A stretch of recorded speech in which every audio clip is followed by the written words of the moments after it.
This episode is brought to you by Shopify.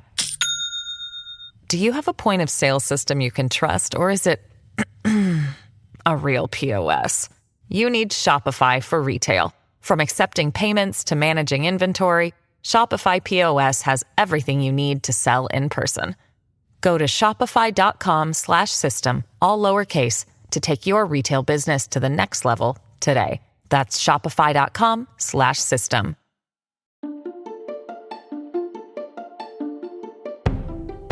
Hello everyone, it's Saadia Khan. And Asad, what? And welcome back to Invisible Hate, a podcast where Asad and I research crimes committed against minority communities and then share the story with all of you.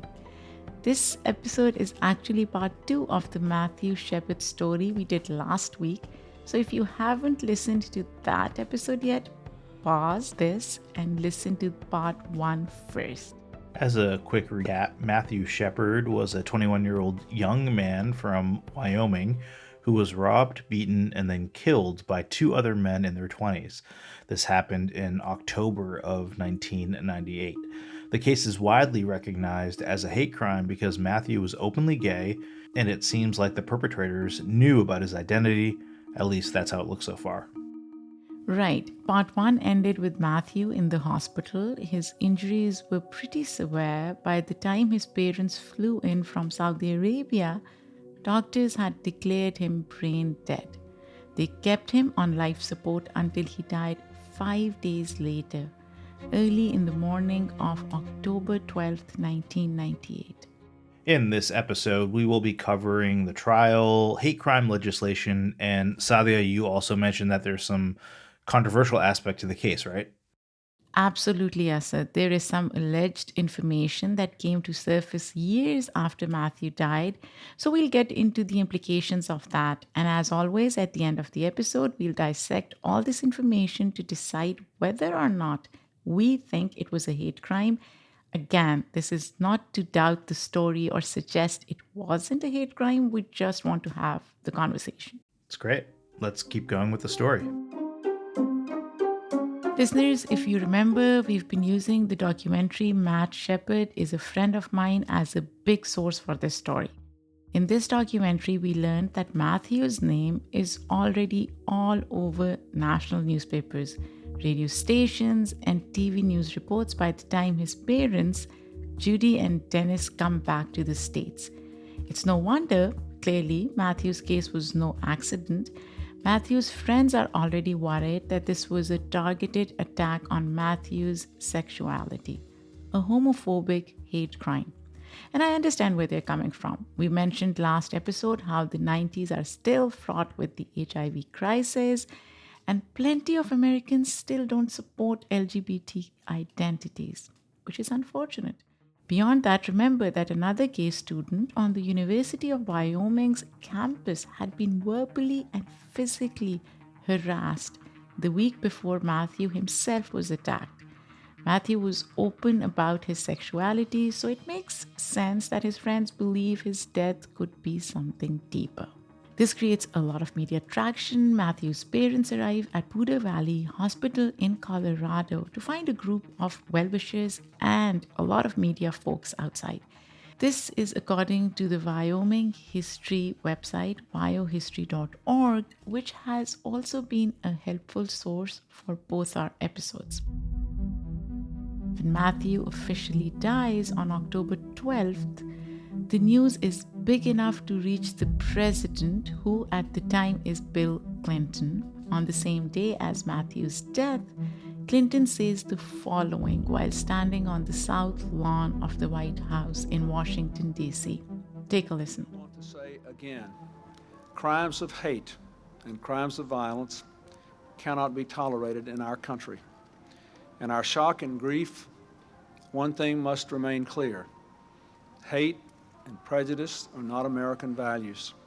I hope that in the grief of this moment for Matthew Shepard's family and in the shared outrage across America, Americans will once again search their hearts and do what they can to reduce their own fear and anxiety and anger at people who are different. And I hope that Congress will pass the hate crimes legislation. Later, we'll get into the hate crime bill that Clinton mentions, but right now, I think it's important to recognize the visibility that this case is already getting. 2 days later, on October 14th, there is a celebrity vigil for Matthew. The featured speakers include Ellen DeGeneres, who by this time has already come out as a lesbian and on national TV at that. And then a few days after that, the family holds the memorial service. Now, you would think that this memorial would just be a comfortable place for Matthew's family and friends to grieve, as it should be. But actually, it's a pretty tense part of the story. Yes, on the one hand, there are genuinely kind people who want to offer their condolences, but on the other hand, unfortunately, Matthew's case is slowly turning into a political battlefield. Asad, have you heard of the Westboro Baptist Church? I have, Saadia. If I recall, they are a bunch of assholes that show up at funerals. Is that right? Yeah, you're right. So, for listeners who may be unfamiliar, the Westboro Baptist Church is a church in Topeka, Kansas, founded by a guy named Fred Phelps in 1955.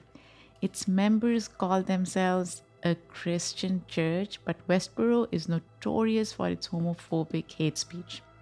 They are pretty awful, by the way. And as Asad said, they often protest the funerals of various members of the LGBT community, which is unfortunately why we are mentioning them now. Yes, on the day of Matthew's memorial service, the Westboro Baptist Church gathers outside and shouts hateful words against homosexuality, holding up signs that say things like, quote, "Matt in hell," unquote. Of course, it's bad enough to say things like this no matter what. But imagine to speak so hatefully on the day this family is trying to mourn. It is unbelievable. It's so awful. I just can't imagine what would make people so inconsiderate and such big assholes, as Asad said. It always baffles me that people want to make, political statements at funerals. I can understand it in some regard if you're a famous figure, but, Matthew was a private citizen and him and his family deserve the right to mourn peacefully, as you say. You're right, Asad. And now let's talk about the perpetrators. I'm sure a lot of you are wondering about 21-year-old Russell Henderson and 22-year-old Erin McKinney. While Matthew himself is gaining media attention, what was going on with these two other men during this time? I'm sure you guys are curious, right? So remember that Erin and Russell tie Matthew to the fence and then drive away. From there, you would think these two assholes would keep their heads down, but in fact, they end up getting into another altercation. While driving back into Laramie, Erin and Russell spot two teenagers apparently engaging in some kind of vandalism. They stop their car, and for whatever reason, they get out and confront these two alleged vandals. What the hell? Why can't these guys mind their own business, Asad? They're just looking for trouble. I mean, clearly they've been wanting to get into fights or altercations all night long. Sometimes people are like this. Right. So this situation escalates into a physical street fight during which Erin hits one of the teenagers with the butt of the same pistol he had used on Matthew. And eventually, the altercation attracts the police. Wow. Yep. From here, something really interesting happens. While the police are breaking up this confrontation, one of the officers apparently spots an ID, a credit card, a blood-stained coat, and the pistol also covered in blood in Erin's car. The credit card and ID belong to Matthew Shepard. Yes, all of these items are the evidence of the robbery, assault, and murder that Erin and Russell just committed not 30 minutes earlier. But at that moment, the police don't do anything. Which to me is surprising, Asad. They should have asked them questions, interrogated them, done something. Agreed. I mean, if you find this kind of stuff in the back seat of someone's car and it doesn't belong to them and it's bloody, you would think that some sort of investigation would happen, right? Absolutely. And I know I may sound like a broken record, but imagine, Asad, if the guys who were part of this altercation were either black, Muslims, Latino, and if the police officers saw this in their car, what would have happened? Yeah, you wouldn't have gotten the benefit of the doubt. That's for sure. Exactly.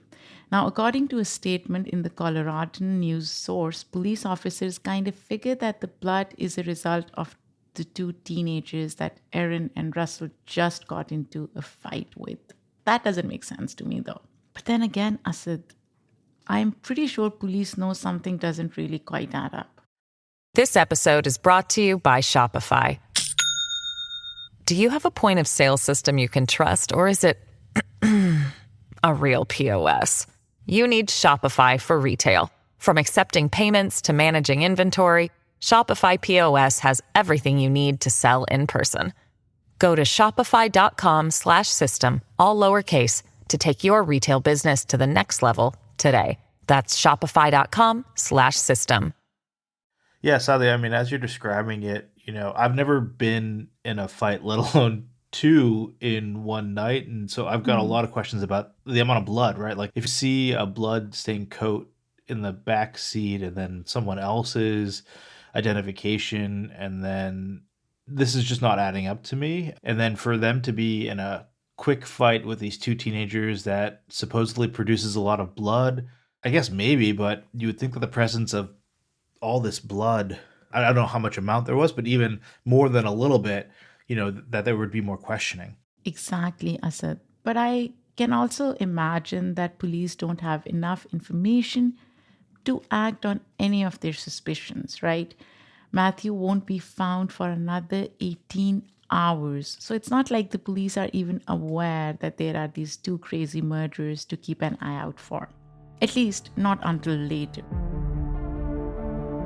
So Aaron and Russell aren't arrested. They have a few injuries from the street fight, so they both get treated at a hospital in Laramie. Soon after their discharge, though, Aaron and Russell go back to their respective girlfriends to lay low. Russell's girlfriend is a woman named Chastity Paisley, and Aaron's girlfriend is a woman named Kristen Price. And after these two young men tell Kristen and Chastity what happened, get this. The girlfriends help dispose of the evidence, Asad. Can you imagine that? I guess what was the evidence? The evidence is the ID, the blood-stained coat, credit card. Remember, we mentioned it. Yeah, right? I guess I assumed that the police took it, but yeah, you're right. They still had those in possession. So, oh man. Okay, so even after telling their girlfriends, the girlfriends helped them get rid of the evidence. Crazy to me. But their hideout doesn't last long. The bicyclist discovers Matthew on the evening of October 7th, and only a few days after, Russell Henderson and Aaron McKinney are arrested for robbery and attempted murder before Matthew actually dies. The girlfriends are eventually arrested too. One of the officers at the scene says in the documentary that Aaron in particular showed no remorse. After officers read him his Miranda rights, the "you have the right to remain silent" thing, right?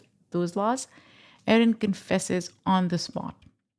Yeah, sadly, it looks like the bloodied clothes and the ID and the gun that police initially saw actually helped the officers hunt down the people responsible for Matthew's death. Maybe they were able to find Aaron and Russell quickly because the two men just had a run-in with the police with those two teenagers. Yeah, so that's the assumption here. Yeah. So now let's move into the litigation for this case. Russell Henderson's case proceeded first in April of 1999. We found an archived article from the Washington Post newspaper that displays how, on the day of his trial, Russell painted himself as somewhat of a reluctant participant in Aaron McKinney's actions.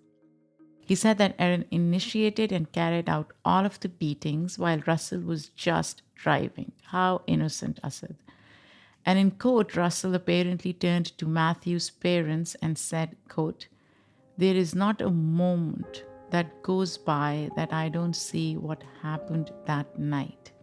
I regret deeply what I did. I hope one day you can find it in your hearts to forgive me," unquote. It's good that he's showing remorse and made that statement. And in my opinion, I think so many times people don't show that kind of remorse, especially immediately after things happen. You're absolutely right, Asad. At least this guy is remorseful, which is important for families, Yeah. right? They're grieving.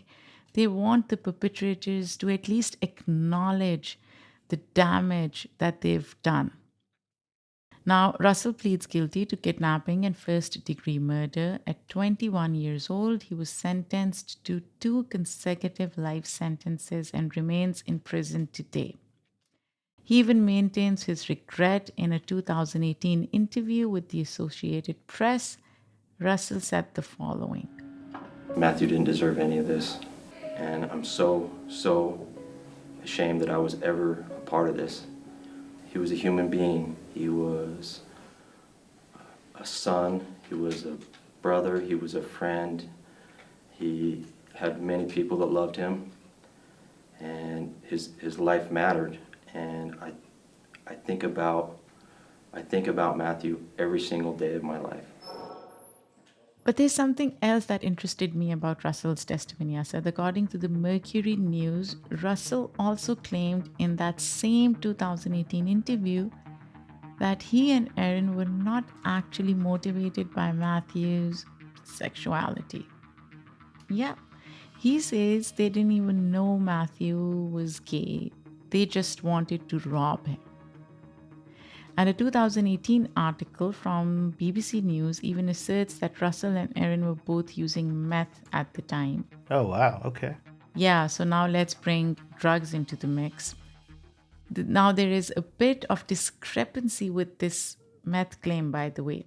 Some sources have no mention of drug use, but if there is some truth to this, their alleged drug use suggests that either they wanted to rob Matthew for drug money or their meth-induced high made them hostile and impulsive, or both reasonings at once. And it can happen, right? Yeah, I mean, I've never done meth. I've never done any drugs.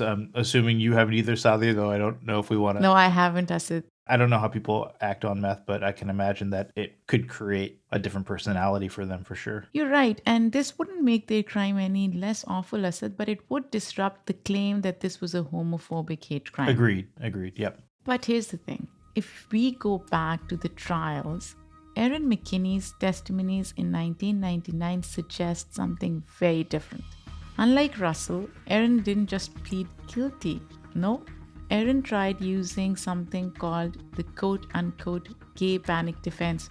Remember, Asad, we mentioned it on one of our previous episodes? Yeah, it was the Charlie Howard episode, and we referred to it as the gay panic tactic at that point. So the gay panic tactic and defense are the same thing. Saadia, can you explain it a little bit more? Absolutely. So basically, the gay panic defense is a legal strategy where the defendant claims that unwanted yet non-violent sexual contact from a person of the same gender caused said defendant to act violently and impulsively. This is such bullshit, Asad. The gay panic defense is used as a version of temporary insanity, which in theory excuses or reduces their guilt in court. It may sound like a ridiculous defense for a crime, and it does sound like a stupid thing to me, and I'm sure Asad has the same thoughts. But according to the American Bar Association, the gay panic defense has been used to reduce the severity of people's sentences, even for murder. Can you imagine that? Wow, that's wild to me. Yeah, that's crazy. I can understand it, especially during this time period in American history, and even before that. But wow, that's really wild. And I to want me. to be clear here. The gay panic defense does not mean that the defendant's safety was in danger. The American Bar Association details a situation where a quote-unquote provocative letter, just imagine, a simple letter, led to one man killing another. Under the gay panic defense, that murderer's sentence was reduced to second-degree murder instead of first-degree. So Aaron attempted to use this defense strategy to weasel his way into a lesser sentence. He first claimed that he and Russell did not know Matthew was gay when they led him out of the fireside lounge. Like Russell's testimony, he says they just wanted to rob him, but then, once they all got into the car, he said Matthew put a hand on his leg, and this made Aaron angry. During Aaron's police confession, he said he replied to Matthew's alleged advances by telling Matthew, "Guess what? We are not gay and we are going to jack you up." Now, to me, there seems to be no difference between this gay panic defense versus clear homophobia, right? For example, Aaron apparently said the following words shortly after his arrest, and I quote, "Being a drunk homophobic, I flipped out and began to pistol whip the fag with my gun," unquote. And then in a 2018 article from the Coloradan, one of the lead investigators of the case released a letter that Aaron wrote before he and Russell went to trial, which for context would mean that the letter was sent sometime between October of 98 and April of 99. So in this letter, Aaron is very clearly trying to construct a story. First, he tells Russell to blame everything on him, maybe so that Russell may walk away with a lesser sentence. And I'm confused, Asad. Why would he do that? Maybe he was feeling guilty. Maybe he wanted to try to save Russell. Maybe it was true, right? Like maybe it was Aaron that did most of it, and Russell was just, as he claims, kind of just along for the ride. Yeah, that makes sense. And then Aaron claims that he and Russell were just trying to give Matthew a ride home when Matthew tried to, quote, "get on him," unquote. Again, Aaron is clearly making shit up, but it does muddy the details of the night of October 6th. When did Aaron and Russell learn of Matthew's sexuality? Did they know when they first lured him out of the bar? I just feel like Aaron's own gay panic defense would mean that he did know at some point that Matthew was gay and then acted out in reaction to that, which would be a hate crime. So we have a lot to talk about here, Asad, especially since you knew about this case before I did. What do you think of these testimonies and the possibility of hate crime? Yeah, Saadia. I mean, I know a lot more about this case, obviously, now than I did before. I knew at a high level that this young man died because of a quote-unquote hate crime. People beat him up and killed him because he was gay. The gay panic defense, gay panic tactic, whatever you want to call it, like, it's just ridiculous to me, right? Like, for someone to murder another person because maybe they were coming on to them or maybe they expressed their attraction, it's ludicrous to me. Like, you just wouldn't, like, how is that a defense? Exactly. Right? And I get it. This was whatever, 30, 40 years ago. And so, it was a different time and all that kind of stuff. But, it's so infuriating for sure. I couldn't agree more, Asad. By the way, in the end, the judge dismisses the gay panic claim. Apparently, it is too close to the temporary insanity defense, which is not allowed in Wyoming. And I'm so glad that the judge did that. The death penalty is once again an option in Aaron's sentencing, but he also receives 2 life sentences like Russell. And since then, Aaron has generally turned down interview requests. So in a 2014 interview with a Wyoming Oral History Project, Aaron McKinney's defense attorney, Dion Custis, maintains his belief that Aaron and Russell's primary motivation was robbery, not homophobia. Here we go again, Asad. What the hell? But on the flip side, for one of the detectives at the time, a man named David O'Malley, who spoke with the Coloradan in 2018, he believes it was both. Maybe when Aaron and Russell first spotted Matthew, they figured they would rob him. But as O'Malley says, the robbery motive stops once they take Matthew's wallet. Asad, this is such an important point, right? So if the motive was only robbery, then it would stop once they had Matthew's wallet in their possession, why right? continue doing what they did, for sure. Absolutely. O'Malley then asks us all to consider, and I quote, "What would motivate you to drive that extra couple of miles and pull this kid out of a truck and tie him to a fence and hit him between 19 and 21 times in the head and face?" Sadly, I think that's, to me, so powerful and something I didn't really consider in the way that he put it. If it was robbery, it would have stopped a lot earlier than it did, and it turned into a hate crime, even if it. It seems there was so much more motivating Aaron and Russell than a mere robbery. Even if they were high on meth that night, Matthew's sexuality still seems to have played a role in Aaron's escalated anger. And that's based on his own words, right? Yeah, 100%. So, Aaron and Russell's respective girlfriends were tried and sentenced as accessories to the murder. Russell's girlfriend, Chastity Paisley, was sentenced to 18 months but only served 6 of them. Aaron's girlfriend, Kristen Price, was sentenced to 180 days but only served 60 of those days. And I wonder why this discrepancy or this difference. We don't have that information, but I would be very interested in knowing why they were sentenced differently. So now that the litigation part of this story is done, Asad, can you share an update with us about Matthew's family, friends, and the legacy they would have made in his honor?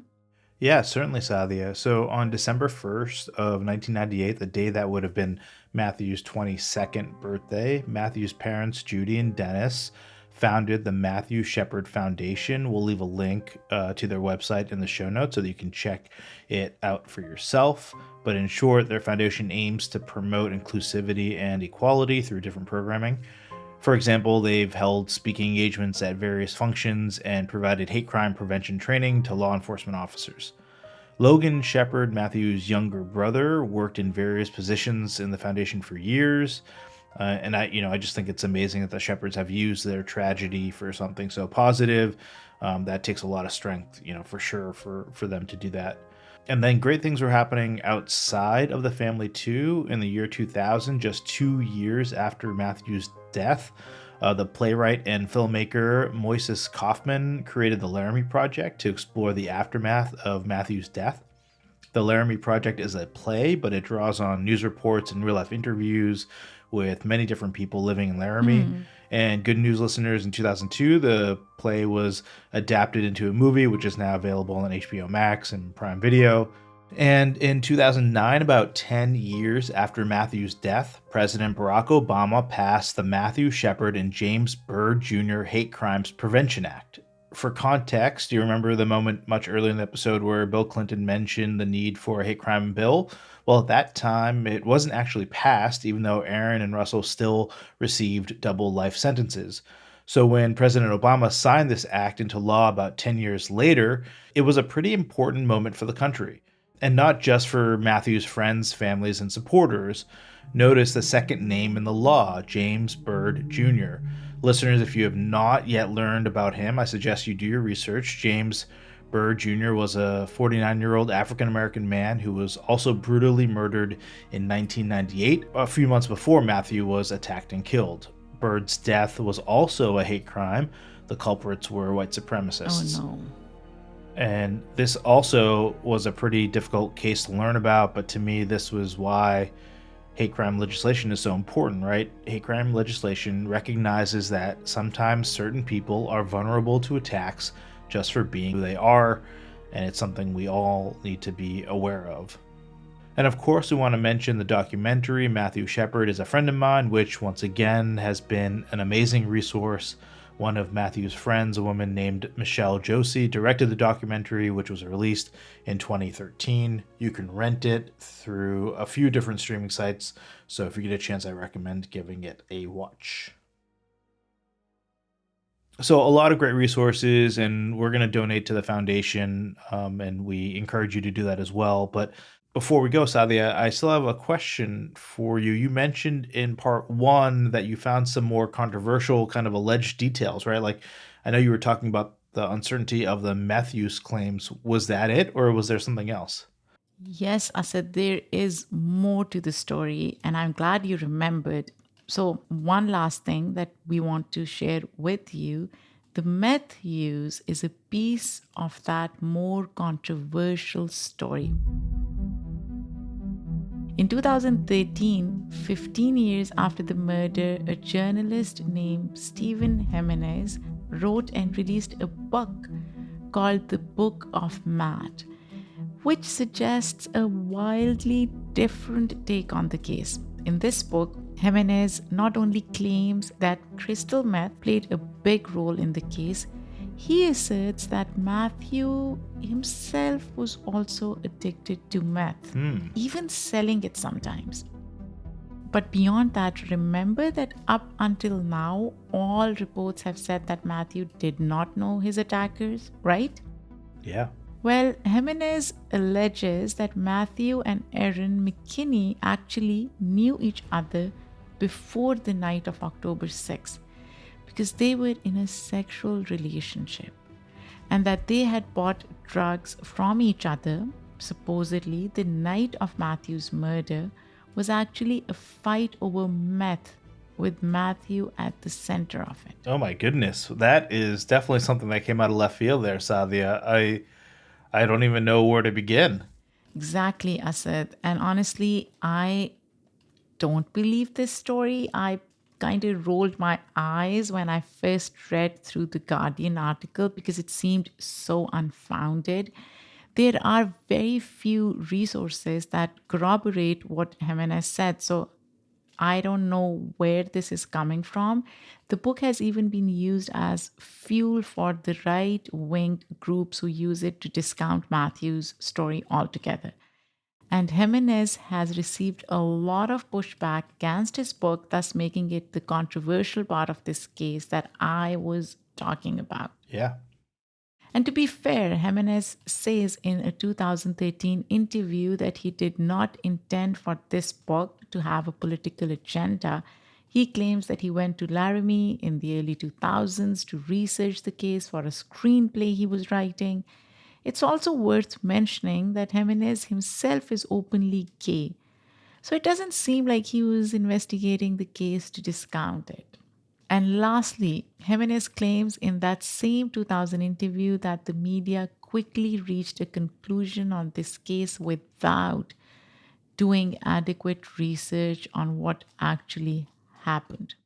And sure, if you are playing devil's advocate, there are times when the media does sensationalize a story. We know that, Asad, right? But I don't know. I am not really convinced by what Jimenez is saying either. He says this information just comes from interviews with people in Laramie, people like Russell's and Erin's friends, people in town who claimed they had seen Matthew and Erin together, things like that. It just seems so bizarre to me, Asad. I mean, at that point, isn't it all just rumors and hearsay? Because neither Russell nor Erin have ever confirmed knowing Matthew before October 6th. Yeah, I mean, it's certainly interesting to me. And, I like you said, I think that there sometimes is a lot that the media does to kind of sensationalize the story and like tie it up in a nice bow and all this kind of stuff. And this definitely kind of, ruins that. But I think at the end of the day, like for me, it doesn't change much about the outcome, right? Like regardless if they knew him ahead of time or it was a meth deal at the end of the day, like they tied him up and beat him to death, and Exactly. yeah, I think the motive of whether it was over a drug deal or if he was gay. Yeah, I mean, I think that it's, maybe a little bit unclear for some people, but at the end of the day, like, they beat the shit out of this guy and left him to die in the middle of a field, and one of them showed no remorse. And so I don't know. Exactly, Asad. And the reason why we brought up this version of what happened is because these claims are out Yeah. there, and we thought it's worth discussing them and analyzing them so that people don't just latch on to what he says, right? So to me, you're absolutely right. It doesn't make sense. That story doesn't make sense. And at the end of the day, there was still a murder no matter what. Regardless of all the complexities we've discussed, we can't forget that a 21-year-old was brutally murdered. Right. So, Asad, what do you think? Do you think it was a hate crime or not? Yes, Adi. I mean, I think for me, it clearly was a hate crime. And, I think there are some questions out there, but all the details that we've discussed, everything that's come out, even the confession of one of the perpetrators, like, to me, he was targeted because he was gay and he was left to die. I think maybe more importantly, he was left to die because he was gay. And yeah, for me, like, it clearly is a hate crime. I agree with you, and you've put it beautifully, so I don't have anything else to add. It was a hate crime, and an innocent life was taken. So, on that note, we've reached the end of this two-part story on Matthew Shepard. There is a huge amount of information on this case, and we tried to synthesize as much as we could for this podcast. But if you're still interested in learning more, you can look into the resources we mentioned throughout the episodes. If you are interested in donating to the Matthew Shepard Foundation, as Asad mentioned in the beginning, it's a nonprofit. You can do so by heading over to their website. And last but not least, to the dozens of people who lost a son, a brother, and a friend 25 years ago. Our hearts go out to you. Thanks for listening, everyone.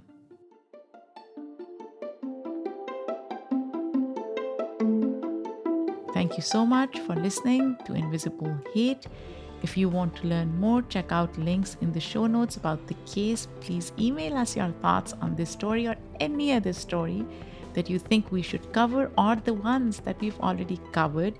You can reach us at info@invisiblehatepodcast.com. You can also tweet us or hit us up on Instagram. Just search for Invisible Hate Podcast.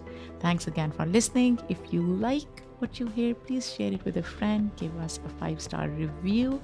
Invisible Hate is a joint production of Refilion Media and Immigrantly. We would like to thank our incredible team, which includes Michaela Strother, Isabel Havens, Lindsay Gamble, and Paroma Chakravarti. Our music was done by Simon Hutchinson. We will be back next week with another hate crime for you to analyze. Until next time, I am Saadia Khan. And I'm Asad Butt.